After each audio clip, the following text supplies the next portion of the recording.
আর সেই সিম মানুষের নিব বেশি।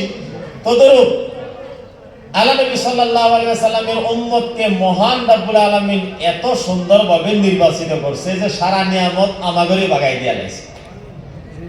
সওয়াবও বেশি আমাগরে, অন্যান্য বিষয় নিয়ে মহান রব্বুল আলামিন সারা বরকত আমাগরে দিয়ে রাখছে। বছরের মাত্র একটা কুরবানি করি, খালি নিয়তটা হলো আল্লাহর নামে, সারা মাংস কলিজা মেরে সব ভাইজে বিরান করে পিলাড়ি মেরে সারা আমরা খাই ফেলাই, যেরকম খাই না নাই। মহান রব্বুল আলামিন বলেন খাওয়াটা খাইছো, খাওয়াটা খাবাই, কিন্তু সবটা পায়ে গেছো। মহান রব্বুল আলামিন আল কোরআনে বলেন লা ইয়ানালাল্লাহু লুহুমুহা ওয়ালা দিমাউহা ওয়ালাকিন ইয়ানালুহু তাকওয়া মিনকুম।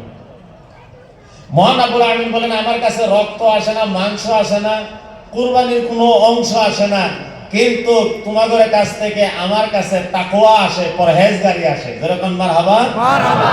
তোমরা আখিরি জামানার উম্মত, আল্লাহ রাব্বুল আলামিন আমাদেরকে আখিরি জামানার উম্মত হিসাবে নির্বাচিত করেছেন। তারপরে যাইয়া হানাফি মাযহাবের ভিতরে আমাদের নির্বাচিত করছেন। 3 নম্বর আমাদের কাদরিয়া তরিকতের ভিতরে নির্বাচিত করছেন। অর্থাৎ দেখা গেলে বড় বড় নিয়ামত ছাড়া আমাদের বাগে আইছে, যেরকম আইছে না নাই। এক হইলো আখিরি জামানার উম্মত, 2 নম্বর হানাফি মাযহাব, মাযহাবের ভিতরে বড় মাযহাব হানফি মাযহাব, তরিকতের ভিতরে সবচেয়ে বড় তরিকতে কাদরিয়া। যেরকম সারা ওয়াফার আমরাই পাইছি না নাই, সারা নিয়ামত আমরাই পাইছি না নাই। এত কিছু নিয়ামত পাইয়া আমরা যদি মাইজ মরা হইয়া বসে থাকি, আমরা যদি মুরজিদা দিল্লে বসে থাকি, আমরা যদি সূর্য অন্তর নিয়ে বসে থাকি, আসমান জমিনে আমাগরে খাতির করবে না। যেরকম করবে না। এত কিছু দেওয়ার পরেও যদি আমরা দিল খুশ না করি, মহান রব্বুল আলামিন তো নারাজ হবে। যেরকম নারাজ হবে না নাই। এটা তো সরকার না, সরকার আমাদের সাতাইতেছে, এটা তো একদম 100% কথা। একটু আগে নেতা হয়ে গেছে, যেরকম সাতাইতেছে না নাই। আমাদের সাথে সতীলা ব্যবহার করতেছে না নাই, সতীনের মতো ব্যবহার করতেছে না নাই, যেরকম।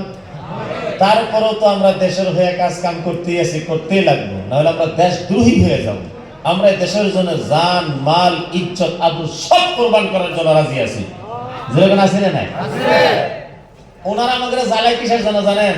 জ্বালাইতে জ্বালাইতে যদি কোনবার দিন আমরা মুখ দিয়ে কিবা একটা অপরাধ কথা কয়ে ফেলাই, পুলিশে ধরে নিয়ে থানা থেকে দিব, আমাদের নরেন্দ্র মোদী স্যার কুটকুট করে হাসবো, হেমন্ত স্যার কুটকুট করে হাসবো।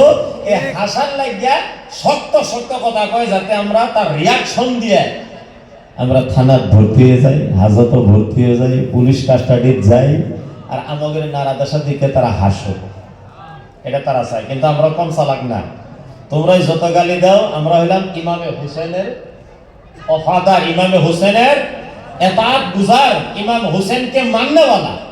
আমরা কারবালা ভালো করে জানি, কত শতান হইছেন হযরত ইমাম হুসেনকে, কিন্তু কোনো রিপ্লাই দিছি, রিপ্লাই দেনাই কারণে আজ পর্যন্ত ইমাম হুসেন জিন্দা, ইয়াজিদ মুর্দা।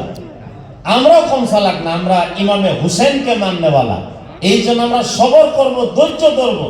তোমরা যে আমাদের পরীক্ষা নিছো, আমাদের এক্সাম করছো, এটা আমরা ভালো করে জানি, আর আমরা সবর করাও জানি। ইনশাআল্লাহ কোনটার ভিতরে বড় সাহস রাখেন, ইন্নাল্লাহা মা'আস সাবিরিন, মহান রব্বুল আলামিন সবরকারী বান্দার সাথে সব সময় থাকে। যেরকম সুবহানাল্লাহ। জানো আমার একটা অভ্যাস আগে থেকেই আছে, আমি যখন ওয়াজ করি একটা উর্দু নাত গাই। আজকে তো আমি আগেই কইছি আপনাদের যে বিশেষ সময় আপনাদের সম্মুখে রাখবো না, কারণ আমাদের সভাপতি সাহেব হযরত মাওলানা মাস্টার ইব্রাহিম আলী সাহেব কেবলা দামাত বরকাতুহুল আলিয়া, ওনাকে আমি ওখান থেকে কয়েকবার ইশারা দিছি যে প্রেসিডেন্ট সাহেব, সভাপতি সাহেব, একটু এরা ধরা করে আগ পিস করা যায় না। উনি খালি কয় বুঝে গেছি, তারপর লাস্টে দিব। আমি বেশি তাহলে আমার ওয়াজ রেডি হব। তার মানে আমার যখন 12টা পার হয়ে যায়, তখন আমার মন মেজাজ একটু ঢিলা হয়। আমি মানে কথা কবার ধরলেও থুতু ভুতু লাগে।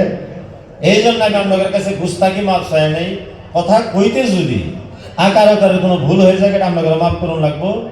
এটা মান না করলে আপনাদের মানে উপায় নাই, বা আমার এটার বরদাস্তের বাইরে। জানা হোক, আমি আপনাদের সঙ্গে নাত রাখছি, যদি আপনাদের ইচ্ছা আছে তাহলে